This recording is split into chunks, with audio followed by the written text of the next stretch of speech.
À 4 mois du scrutin municipal, je m'attendais à ce que l'exécutif nous présente un texte qui soit une sorte de bilan sur l'état de santé de la capitale. Je m'attendais à ce que vous puissiez nous dire, Madame la maire, chère Anne Souyris, que vous puissiez nous dire dans quel état vous avez trouvé le modèle de santé à Paris en 2014 et dans quel état vous, non pas vous le laissez, puisque ce n'est pas la mairie de Paris qui a toutes les clés d'action dans le domaine de la santé, mais dans quel état se trouve le modèle de santé à Paris.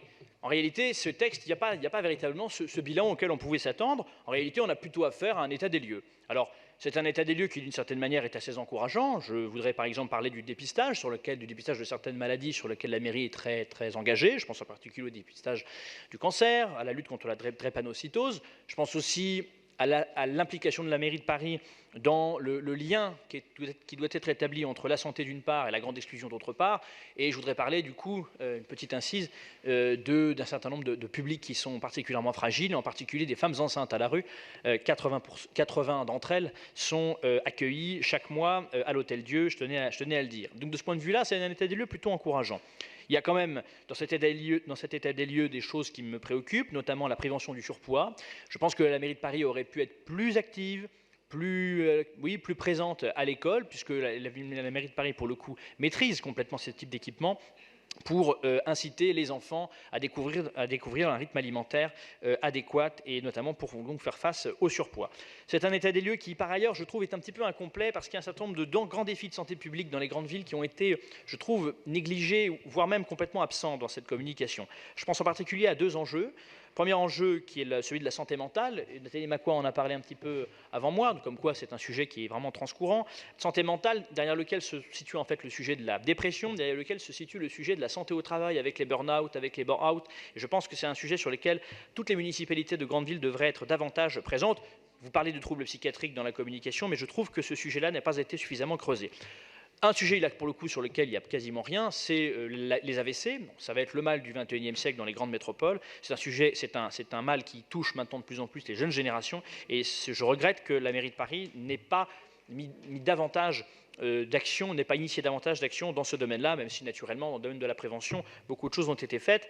Mais je trouve que je regrette cette absence dans la communication. Enfin, un troisième point sur l'état des lieux que je voudrais évoquer, c'est quand même la question du grand âge et du bien vieillir ensemble, du bien vieillir en ville. Quelques chiffres quand même. Le fait que d'ici 2050, un Parisien sur 4 aura plus de 60 ans. Ça veut dire qu'en gros, on sera très nombreux, je l'espère, à vivre certainement plus longtemps, mais avec 1, 2, 3, voire 4 maladies chroniques. Alors on vivra mieux, mais on verra plus souvent le médecin et on aura pas mal d'objets connectés dans le domaine de la santé. Ces questions-là des maladies chroniques, cette question-là n'a pas été suffisamment traitée. Et je rappelle enfin un dernier chiffre, c'est qu'entre 2015 et 2020, 550 000 Parisiens sont concernés par ces maladies chroniques. Et je regrette donc, encore une fois, cette petite oubli, c'est ce qui me fait dire que cet état des lieux est un peu incomplet. Alors à cet état des lieux doit être ajouté quand même un certain nombre de constats. Un certain nombre de constats que je souhaiterais livrer à notre Assemblée. Le constat que je voudrais vous livrer, c'est un constat plutôt alarmant, plutôt préoccupant. Je ne dis pas que ce n'est pas la faute de la mairie de Paris uniquement, naturellement. Je l'ai déjà dit que ce n'était pas le seul acteur dans le domaine de la santé à Paris. Cela étant dit, je voudrais faire un double constat, vous livrer un double constat. Le premier qui concerne la médecine de ville, qui est dans une situation très dégradée depuis un certain nombre d'années. Moins 25% de médecins généralistes à Paris depuis 2010, 41% des Parisiens vivent dans des zones médicalement sous-dotées. Laurence Goldgrabe parlait du nord-est de Paris, du 18e, mais je pourrais également parler du 13e arrondissement de la capitale. Et évidemment, dans tous les arrondissements de la capitale, un problème d'accès non pas seulement aux généralistes, mais aussi aux spécialistes. Et je pense en particulier à l'ophtalmologie et à la dermatologie. Il y a aussi un effort à faire dans ce domaine-là, qui n'a pas été fait jusqu'à présent, sur la carte tarifaire.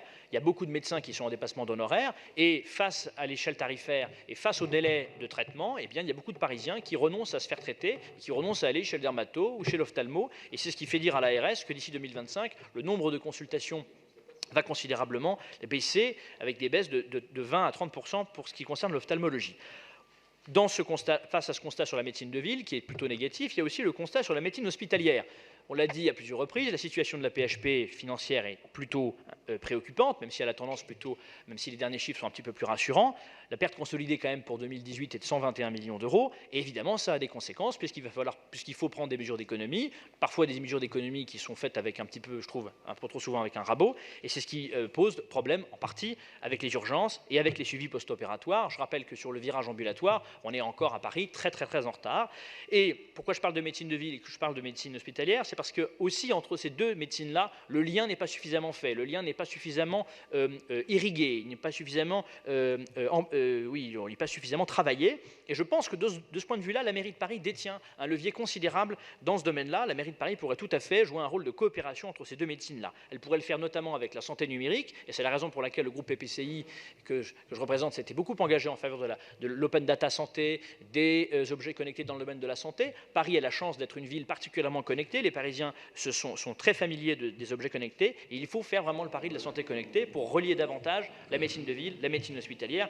Voilà ce que je voulais dire. Je regrette donc que finalement cette communication soit un état des lieux, consiste finalement à faire un état des lieux, je trouve finalement un peu imprécis, assez incomplet et qui manque cruellement de réponse face aux enjeux d'urgence qui concernent la santé à Paris, face auxquels, je termine Monsieur le Président, face auxquels la mairie de Paris ne peut pas tout, mais peut quand même faire un certain nombre de choses. Merci à vous. Merci Monsieur.